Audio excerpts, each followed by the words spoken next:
Imagine a tiny, seemingly benign cluster of cells in your lung. On a scan, it barely even looks like a threat. Right, it just looks like a little shadow. Exactly. But this microscopic cluster is actually acting like a rogue pharmacy. It's secretly dispensing this chaotic cocktail of hormones that it can completely remodel your heart valves, deplete your brain's vitamin supply, and just throw your entire cardiovascular system into overdrive. It is a systemic storm. It really is. So welcome to the deep dive. We've pulled together a massive stack of sources today. We've got clinical pathology journals, board review manuals, pulmonary case studies, all to decode one of the most fascinating neuroendocrine pathologies you will ever encounter. We're talking about carcinoid tumors and, of course, the systemic chaos they cause, Right. which is known as carcinoid syndrome. Yeah, and the mission today is simple. We are stepping into the shoes of a PA student gearing up for the PNZ. And we need to crack this topic wide open by moving way past just, rote memorization. Absolutely, because we are going to build true clinical reasoning today. By the end of this discussion, you should be able to master two main concepts. First, identifying the local presentation and the underlying pathophysiology of these tumors, specifically in the bronchi. Mm-hmm. And second, clearly differentiating the physical symptoms caused by the tumor mass itself from the systemic, the biochemical chaos of carcinoid syndrome. Okay, so let's anchor this right away with the patient. Put yourself in the clinic, you walk into the exam room, and you have a 55-year-old patient who has been struggling with a chronic focal wheezing. And let's clarify that. Yeah, meaning you only hear the wheeze over one specific area of the chest. It's not everywhere. And they also have occasional hemoptysis, so they're coughing up blood. Right. A huge red flag. Definitely. So the chart notes that they were recently diagnosed with adult-onset asthma.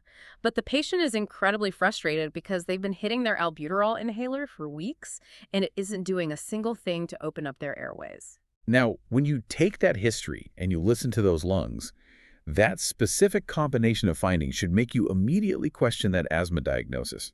You really have to ask yourself why the scanner therapy is failing so completely. Okay, let's unpack the mechanics of that failure. Because albuterol is a bronchodilator, right? It targets the beta-2 receptors on the smooth muscle of the airways, basically telling that muscle to just relax. Exactly. If it's asthma, which is essentially a diffuse inflammatory bronchospasm, the muscle relaxes, the airways open, and the wheezing stops. But here, the albuterol is doing literally nothing. Nothing at all. That tells me the airway isn't spasming, it's physically blocked. It's like trying to open a door by turning the handle when there is a massive boulder sitting on the other side. The mechanism is just completely wrong. That analogy perfectly captures the pathophysiology. Yeah. You are dealing with a structural obstruction. Air squeezing past a solid mass creates that localized focal wheeze, unlike the bilateral widespread wheezing you would hear in asthma. This presentation points directly to a bronchial carcinoid tumor. But wait, let's look closer at what these tumors actually are, because the sources describe them as neuroendocrine tumors arising from enterochromaffin cells. And I feel like we just memorize that term, enterochromaffin, without actually understanding what it means. What is that cell even doing in a healthy human body? That is such a crucial question. Enterochromaffin cells are essentially sensory cells. They're scattered all throughout your respiratory and gastrointestinal tracts. Oh, okay. Yeah, so entero refers to the gut where they're most prominent. And chromaffin is really just a historical nod to the fact that they take up chromium salts when you stain them under a microscope. Oh, I always wonder where that came from. Right. Normally, these cells just sit quietly in the mucosal lining monitoring the environment. When they detect certain stimuli like, say, toxins in the gut or irritants in the airway, they release signaling molecules like serotonin to trigger a response. Like what kind of response? Like increasing gut motility to flush out a toxin or causing a localized cough to clear the airway. So they are essentially communication nodes. They have nerve-like properties to sense the environment and endocrine properties to secrete hormones, hence, neuroendocrine. Precisely. But in the case of a carcinoid tumor, one of these communication nodes just goes rogue. It starts dividing uncontrollably, forming this slow-growing, well-differentiated mass. And because they are so slow-growing, the patient might carry this mass for years. Wow. Yeah, being misdiagnosed with things like asthma or recurrent pneumonia before someone finally puts the clinical picture together. But, and here is a major pitfall you will absolutely see on board exams. Oh, this is the classic pants trap. Let's hear it. We are discussing a patient with pulmonary symptoms right now, so your mind immediately goes to the lungs. But if you are asked to identify the most common anatomical site for a carcinoid tumor to arise overall, the lung is the wrong answer. Right. It's the GI tract. Yeah. The small intestine, specifically the terminal ileum, is the #1 location. The lung is the second most common.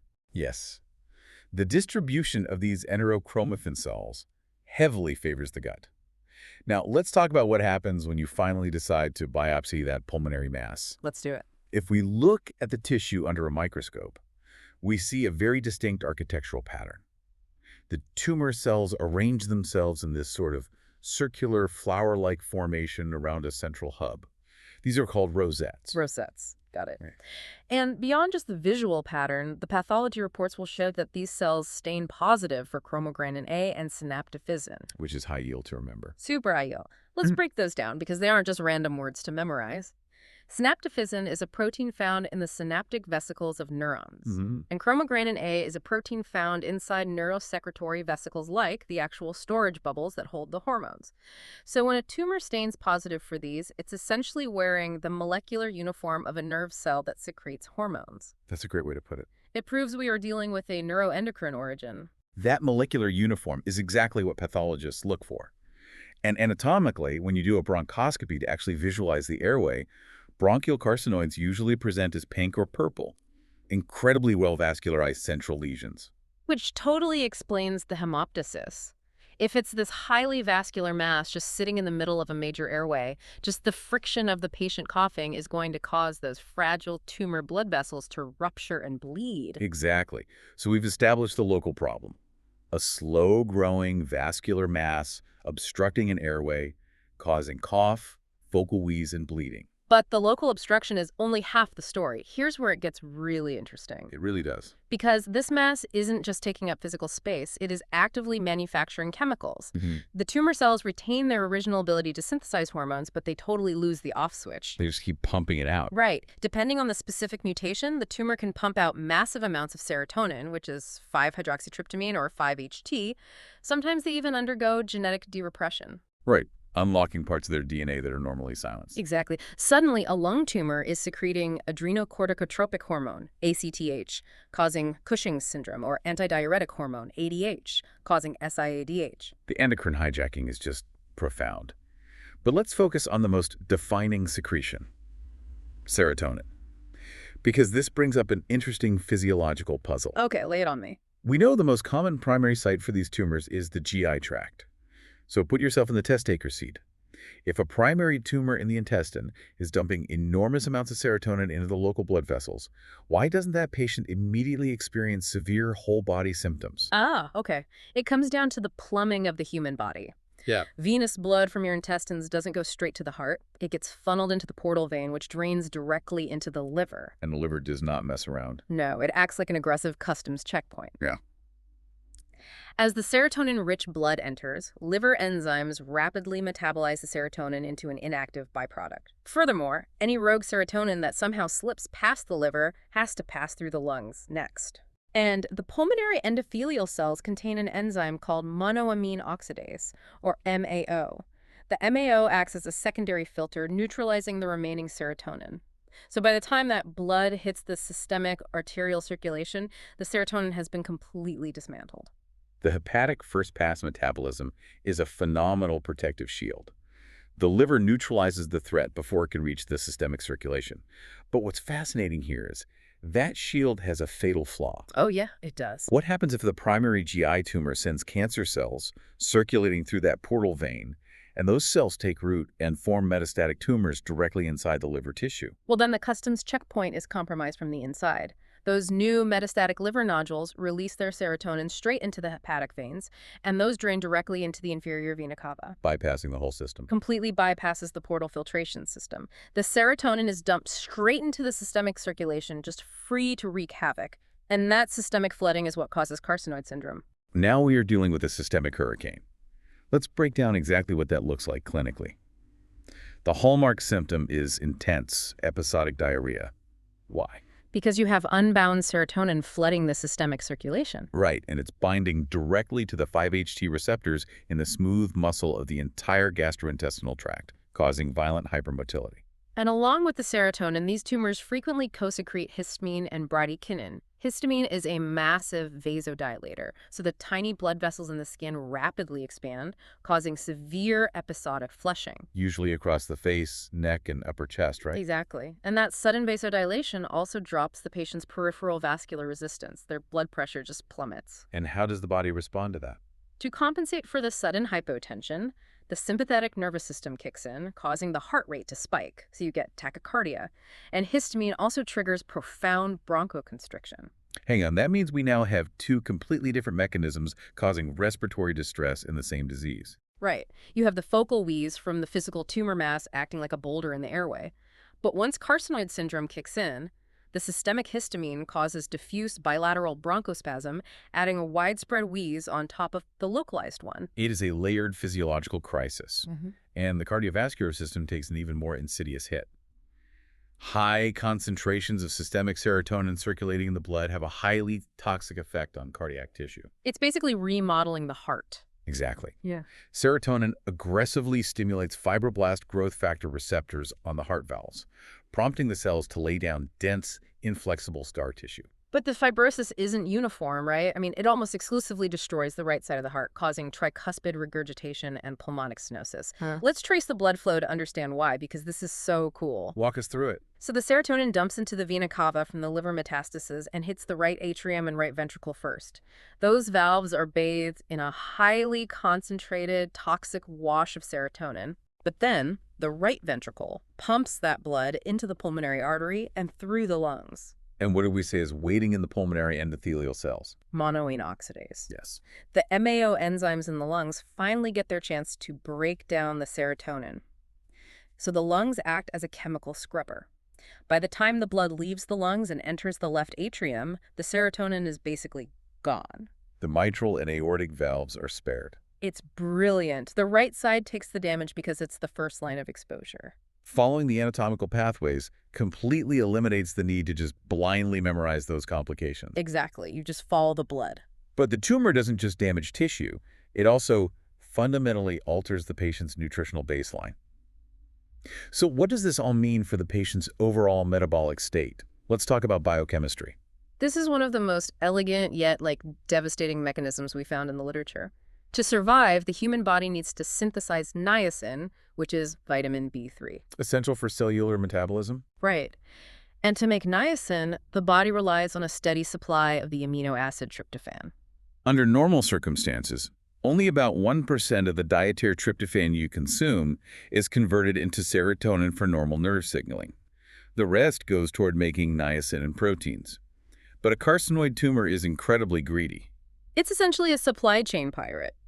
The tumor mass steals up to 70% of the body's circulating tryptophan, funneling all of it into its own rogue assembly line to manufacture massive amounts of serotonin. It just hoards the raw material. Which leaves nothing for the rest of the body. Consequently, the body's normal tissues have no tryptophan left to synthesize vitamin B3. And what happens clinically when a patient has a severe niacin deficiency? They develop pellagra. The classic presentation includes dermatitis, dementia, and diarrhea. So if a board scenario presents a patient with facial flushing, a right-sided heart murmur, and suddenly they develop a scaly rash and cognitive decline. You aren't looking at two separate diseases. No, you are looking at a tumor that has stolen the raw materials required for basic metabolic function. Okay, so we've covered the local obstruction, the systemic endocrine storm, the cardiac remodeling, and the nutritional theft. That's a lot of damage for one tiny mass. It really is. Now let's pivot to clinical management. If we connect this to the bigger picture, how do we confirm this in our 55-year-old patient with the focal wheeze? What is the definitive biochemical proof? Well, you want to measure the serotonin, obviously, but grabbing a random blood sample is a terrible idea. Why is that? Because the tumor releases these hormones episodically, in sudden bursts.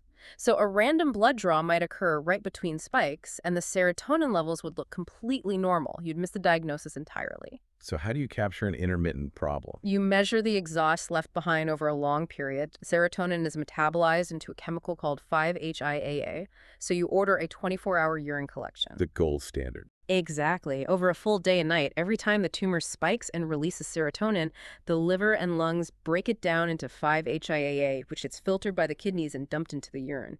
An elevated 24-hour urinary 5-HIAA is the gold standard biochemical confirmation of carcinoid syndrome. Perfect. Once you have the biochemical proof, you need to find the tumor. A standard CT scan of the chest and abdomen is the initial step to look for the primary mass and obvious liver metastases. Right. But neuroendocrine tumors have a unique vulnerability that we exploit for advanced imaging. Their cell membranes are densely packed with somatostatin receptors. And somatostatin is basically the body's universal turn-off hormone. It inhibits secretions all over the body. Yeah. So we synthesize an analog of somatostatin called octreotide. We attach a radioactive tracer to it and inject it into the patient. This is an octreotide scintigraphy scan. It's like putting a GPS tracker on a getaway car. That's exactly what it is. The radioactive octreotide circulates until it finds those somatostatin receptors, binds tightly to the tumor cells, and just lights up the scan. It shows you exactly where the primary tumor is and reveals any tiny metastases hiding in the bones or liver. It gives you localization and staging simultaneously. So efficient. And ultimately, to finalize the diagnosis, you secure a tissue biopsy. Depending on the location, that might be via bronchoscopy for central lung lesions or a transthoracic needle biopsy for peripheral ones. So we have the tissue, we know the stage, we see the elevated 5-HIAA, now we have to treat it. The literature is very clear that these tumors are notoriously stubborn. They don't respond well to standard chemotherapy or radiation. No, they don't. The definitive cure is surgical excision. You have to physically remove the hormone factory. But surgery can't always happen immediately. And in the case of widespread metastases, it might not be curative. So these tumors are often resistant to radiation and chemotherapy. Surgical excision is the definitive management. But what medical therapy can we use to rapidly control the severe flushing and diarrhea? We use the exact same vulnerability we used for the scan. We administer octreotide therapeutically. Exactly. When the synthetic somatostatin binds to the tumor's receptors, it violently downregulates the cell's activity. It forces the tumor to stop secreting serotonin and histamine, providing rapid, massive symptom relief. It's a lifesaver. It really is. Additionally, there are newer drugs like telitrestat, which is a tryptophan hydroxylase inhibitor. It literally targets the specific enzyme the tumor uses to convert tryptophan into serotonin, just breaking the assembly line. Excellent. As we synthesize all of this, let's lock in a few rapid-fire clinical scenarios to test your active recall. Let's see how well you can apply these mechanisms on the fly. Okay, I'm ready. Bring it on. First scenario. A 60-year-old patient presents with a chronic cough and recurrent pneumonia in the right lower lobe. Imaging reveals a mass. Statistically speaking, what is the most likely primary origin of this type of neuroendocrine tumor? Okay. If the question asks for the most common origin overall, it's the GI tract. Even though this patient has lung symptoms, the small intestine is number one. The lung is just the second most common, which is a classic Panse's distractor. Exactly, didn't fall for it. Nope. Scenario 2. A patient with known liver metastases begins experiencing episodic facial flushing, wheezing, and profound watery diarrhea. You listen to their heart and auscultate a new holosystolic murmur at the left lower sternal border that increases with inspiration. What laboratory test confirms the suspected diagnosis? Okay, so the murmur you described is tricuspid regurgitation. The lungs didn't clear the hormone in time. The entire constellation symptoms is carcinoid syndrome. To confirm it biochemically, I'm ordering a 24-hour urine collection to check for elevated levels of 5-HIAA, because that's the metabolic exhaust of all that excess serotonin causing the syndrome. Spot on. Final scenario, question 3. A patient with a known metastatic neuroendocrine tumor developed severe cognitive impairment and a severe scaly rash on sun-exposed areas of their skin. What is the mechanism behind this deficiency? The tumor has monopolized the body's tryptophan supply. It's stealing the raw amino acids needed to make vitamin B3 niacin. Right. So the rash and cognitive impairment are symptoms of pellagra. The mechanism is profound tryptophan depletion. Excess 5-HT production just steals the tryptophan needed to maintain niacin levels. Those scenarios encapsulate the highest yield concepts seamlessly. Now, before we wrap up, I want to leave you with the classic rule of thirds for carcinoid tumors. Keep this in your back pocket for prognostic questions. Okay, lay it on me. 1/3 of these tumors metastasize, 1/3 present with a second independent malignancy, and 1/3 are multiple, meaning you'll find more than one primary tumor mass. The rule of thirds. Metastasize, second malignancy, multiple. I'm writing that down. Great little pearl. It really is. So just a rapid-fire key takeaway summary of the absolute must-knows. GI is number 1, lung is number 2, focal wheezing plus flushing plus diarrhea. Yeah, I think carcinoid. Serotonin causes right-sided heart issues and depletes niacin. Diagnose with 24-hour urine 5-HIAA. And treat with surgery and octreotide. Beautifully summarized. Thanks.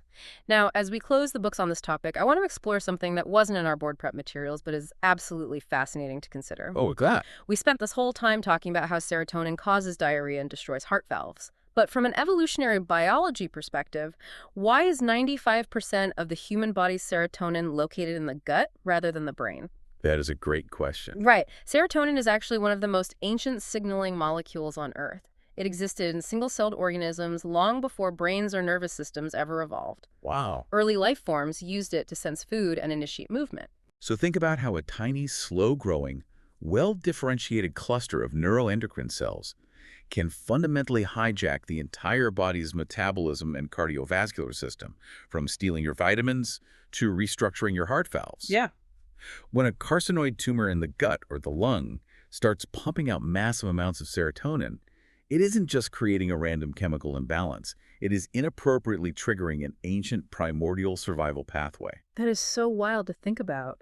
It's commanding the gut to flush out toxins and the blood vessels to react, using a chemical language that predates human evolution by hundreds of millions of years. It's a profound reminder that in clinical medicine, the size of a lesion doesn't always correlate with its systemic impact. Exactly. It really puts it into perspective. It's not just a list of symptoms. It's a profound hijacking of our deepest evolutionary biology. A tiny mass of cells leveraging an ancient molecule to entirely subjugate the host. It's incredible. Keep looking for those deep connections in your studies. Trust your clinical reasoning, and we will catch you on the next deep dive.